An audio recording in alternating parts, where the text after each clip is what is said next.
The Daily Brad Devotions. Today's reflection with Pastor Jeff Eliscopides. Alright, Pastor Jeff, good morning. Miyerkules na. Good morning, Cha. Good morning, Ted. Oh, Of course, magandang good morning umaga sa po, Tito Jeff. Good Inaabangan ka morning. na ng iyong mga taga-subaybay, ng mga senior at super senior. Anong magandang balitang hatid mo sa amin na ngayon? Yan, totoo yan. Nakatune in na kanina pa si Christian at si Jonas Soleta. Kanina pa nasa radyo habang bumabiyahe. Okay, happy viewing din po kay Tita Julie at Boy Ang. Well, Cha, it's all over the news. Alam mo na rin yan. Ni-launch na ang bagong iPhone 15 na yan. Nabulabog na naman yung mga tech geek dahil may bago na naman silang paglalaruan, di-discover and all. Bagong software, mga camera upgraded, bagong features. Kaya feeling ng mga naka-14 ngayon, parang luma na yung kanila. Kasi every year may bagong version. Ano? Indeed, we live in a world po na constantly changing. Yung latest ngayon, pwedeng obsolete bukas. Alam nyo po, buti na lang hindi ganyan ang ating Diyos. Hindi siya pabago-bago. Or tipong, pag nabago isip niya, na bad trip siya, iibay niya yung plano sa kanyang mga sinasakupan. Okay? Yan po yung attribute na pag-uusapan natin ngayon or katangian ng Diyos. Ito po yung kanyang immutability. Yeah, medyo big word, ano? Immutability. Ano ba spelling yung pastor? Tagalogin ko na lang. Hindi siya nagbabago. Ayan. Pag sinabi pong God is immutable, He is unchanging, hindi nagmamaliw, siya po ay faithful. Siya ay talaga lang yung may forever. Ibig sabihin po niyan, yung love niya, immutable, unchanging. Yung mercy niya, unchanging.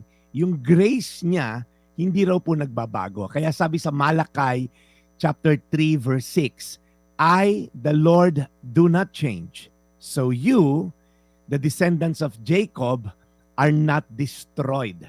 Ibig sabihin po niyan, hindi siya nagbabago ng kanyang plano at diskarte sa buhay. Kumbaga, ano po implikasyon niya na ang Diyos natin ay hindi nagbabago? Well, for one, He is dependable.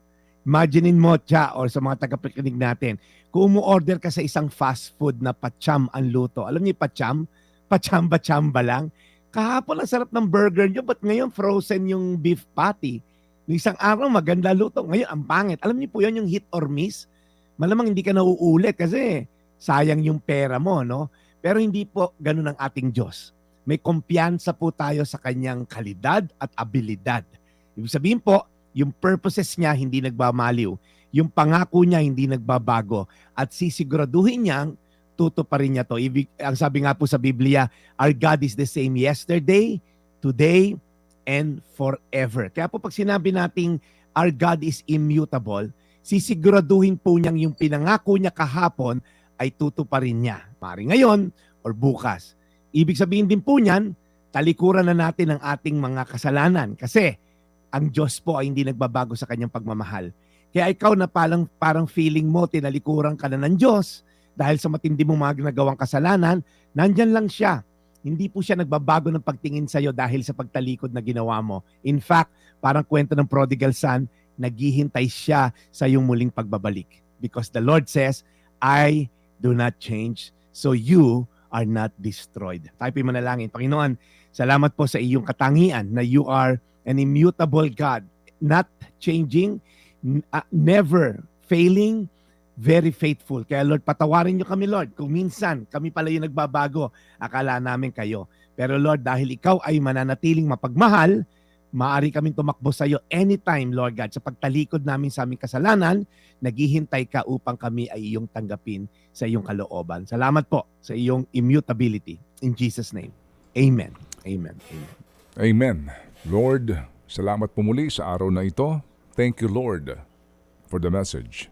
Thank you, Lord, sa pagpapagal po ni Brad Jeff Eliscopides sa aming pong programa para maghatid ng magandang balita. Alagaan niyo po siya lagi and we pray for fortitude para po sa aming pagmimisyon today. In Jesus' name we pray.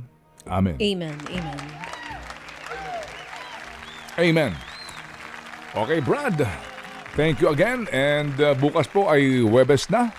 Talaga naman hong hindi may tatanggi ang bilis po ng usad ng araw. But definitely, we have to take it one day at a time. Slowly Yeah. but surely. Wag po tayo masyado rin po nagmamadali dahil kadalasan po ang pagmamadali ang nagiging dahilan ng pagkakamali. Yan. Quote Yeah. for the day, Brad Jeff. Ang pagmamadali, nagbubung... Kadalasan ang pagmamadali ay pinagmumulan ng pagkakamali. Pagkakamali. Tama. Tama? Brad Ted. Oh, sige. So Brad Jeff, salamat muli na marami and we'll catch you tomorrow para sa isa pang edisyon ng The Daily Brad. Wala ka ba napansin, Salamat, Brad. wala ka ba napansin kay Chacha? Alam ko lang, gumaganda siya araw-araw. Yun nga. parang Thank you so much, Pastor. Oo. hindi siya immutable kasi papaganda. Paki-spell nga yung immutable. Oo. Hindi immutable talaga ako dahil hindi niyo ako mapapatahimik. Sige. Okay, salamat na marami, Brad. We'll catch you tomorrow. Brad Ted, batiin ko lang Richmore team, nanonood lahat sa atin ngayon sa kanilang mga TV. Melissa Kabagtingan, Camille Loco, Tita Ems, and get well soon, Sir Joy. Thank you so much for tuning in. Ito po ang inyong Daily Brad, your daily dose of inspiration. God bless. And God bless you more serving the people, Brad Jeff Eliscopides. Ted Filon at DJ Chacha. Ngayon, nasa Radyo 5, 92.3 News FM. Monday to Friday, 6 to 10 a.m.